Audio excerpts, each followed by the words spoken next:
The town of Ash Hollow was small, secluded, and steeped in silence, nestled deep within a forest that seemed older than time.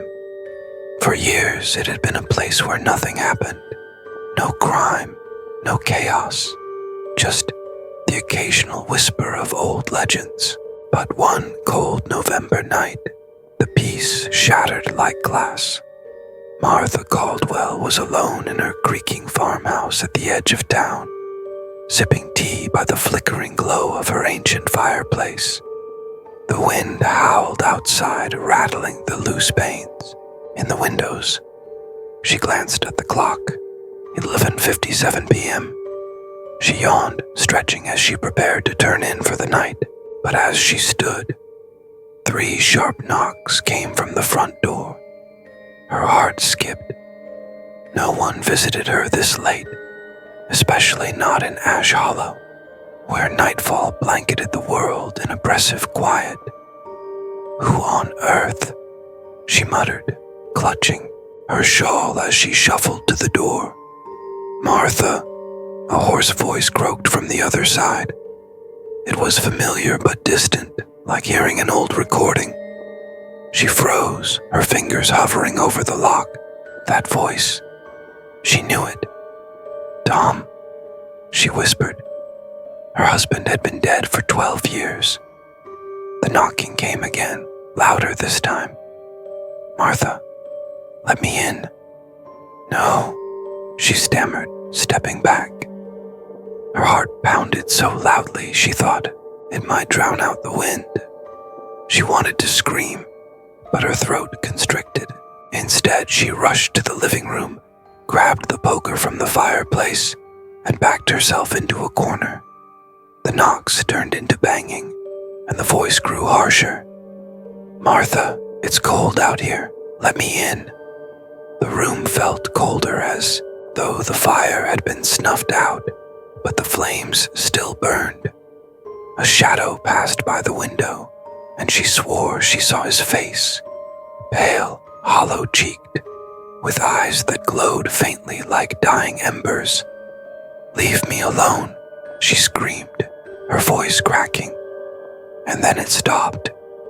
No banging, no voice, just silence. Martha stood trembling, the poker gripped tightly in her hands. For a moment, she thought it might have been a dream, but when she looked at the door, 3 bloody handprints were smeared across it. Martha didn't sleep that night. She sat in her armchair, clutching the fire poker like a lifeline, her eyes darting to every shadow that moved. When dawn finally broke, she felt a fragile sense of relief. Perhaps she'd imagined it all. A bad dream conjured by loneliness and old memories. But when she opened the door, the bloody handprints remained. 3 long streaks of crimson etched into the wood, as if mocking her sanity. Her stomach twisted. She slammed the door shut and locked it, retreating into the safety of her home. By mid-afternoon, Martha decided she couldn't face this alone. She called Sheriff Owens, a grizzled man in his 50s who had lived in Ash Hollow as long as she had. When he arrived, he frowned at the door, tracing a finger over the stains. "Looks like paint," he said, though his tone lacked conviction. "It's not paint," Martha whispered. "I know what I saw." The sheriff sighed, glancing at her with a mix of pity and concern. "Martha, you've been living out here alone for a long time. Maybe, don't you dare tell me I'm imagining things," she snapped. "It was him, Tom. He was at my door." Sheriff Owens froze, his hand hovering over the stain. "Martha, Tom's been gone for over a decade. You know that?" "I know," she said, her voice trembling. "But it was him. I swear it." The sheriff didn't argue further. Instead, he promised to look into it and left. leaving Martha feeling more isolated than ever. She tried to distract herself with chores, but the quiet of the house seemed oppressive. Every creak of the floorboards, every whisper of the wind made her flinch. As night fell, the unease grew unbearable.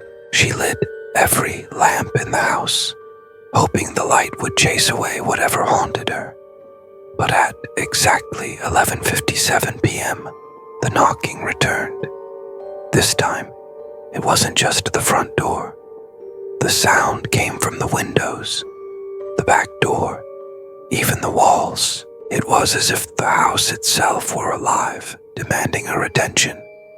"Martha," Tom's voice called again, but it wasn't alone. Other voices joined in, a chorus of whispers, groans, and wails that made her blood run cold. "Who's there?" she screamed, spinning in circles as the knocking surrounded her.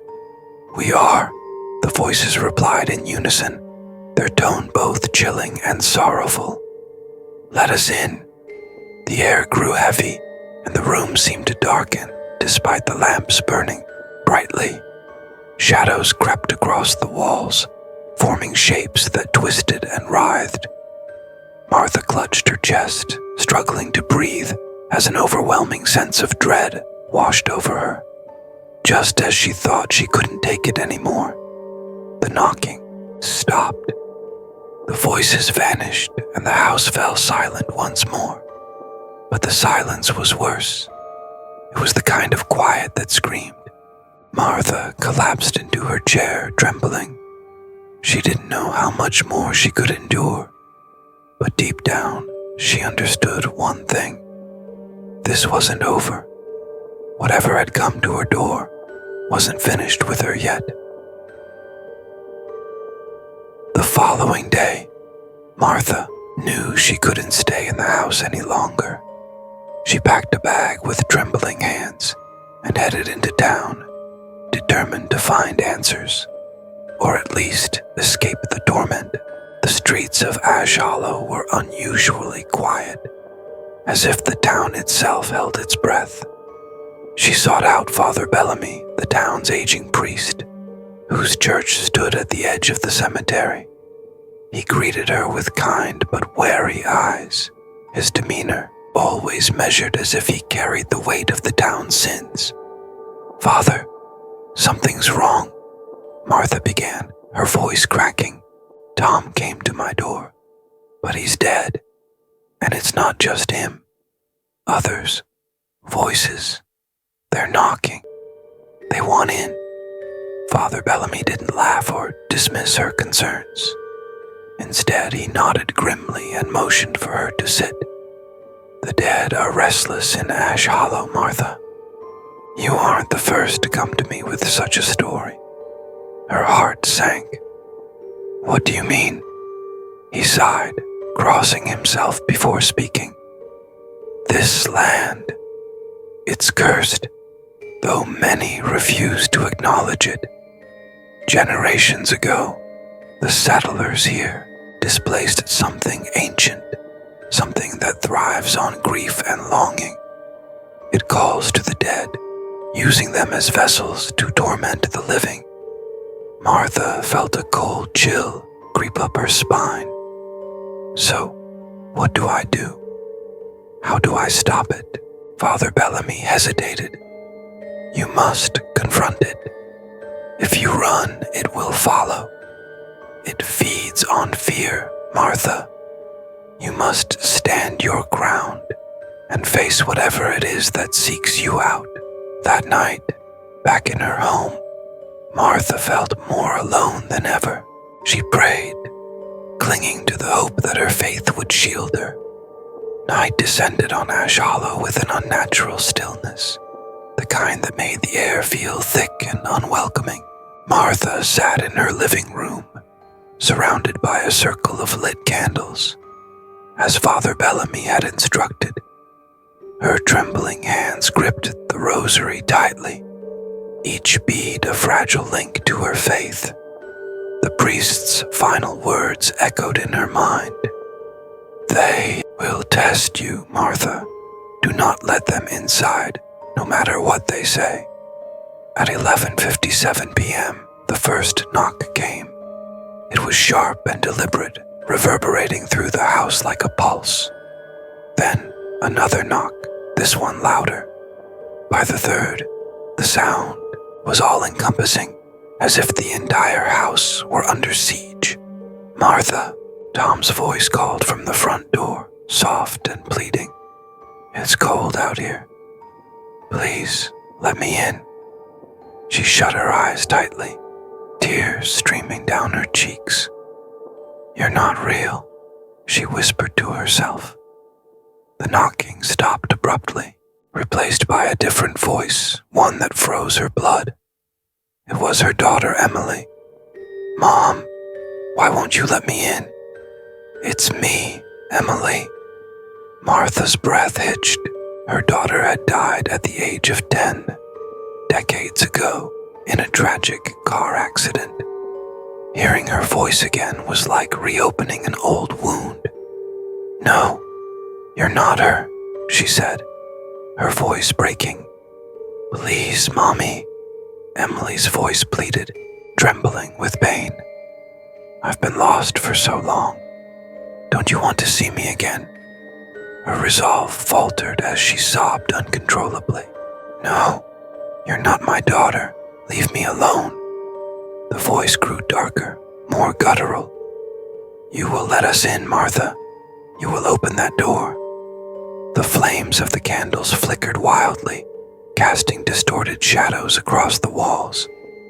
The air grew colder, and the house groaned as if it were alive. She clutched the rosary tighter, reciting prayers under her breath. The knocking returned, louder and more chaotic. Then, as if in a final attempt to break her, all the voices spoke at once, a cacophony of sorrow, anger, and malice. "Let us in," Martha screamed, standing up with the rosary held high. "I won't. You don't belong here. Leave me in peace." Suddenly, the candles' flames roared to life, their light blinding. The voices howled in agony, fading into the distance. As the oppressive air lifted, the house fell silent once more, leaving only the crackle of the candles. Exhausted, Martha sank to the floor, clutching the rosary as if it were the only thing tethering her to reality. She had survived the night, but the ordeal had left her, forever changed. In the days that followed, Martha sought solace in the church, spending hours in prayer and reflection. The haunting never returned, but she knew that Ash Hollow's curse remained. The whispers of the departed would continue to haunt others, as they had haunted her. As she left the church one evening, she paused at the cemetery's edge, gazing at the rows of weathered tombstones. For the first time in years, she felt a strange sense of closure. She whispered into the wind, "Rest now, Tom. Rest now, Emily. I'll never forget you." And as the wind carried her words away, she could almost swear she heard a faint reply, "Goodbye, Martha."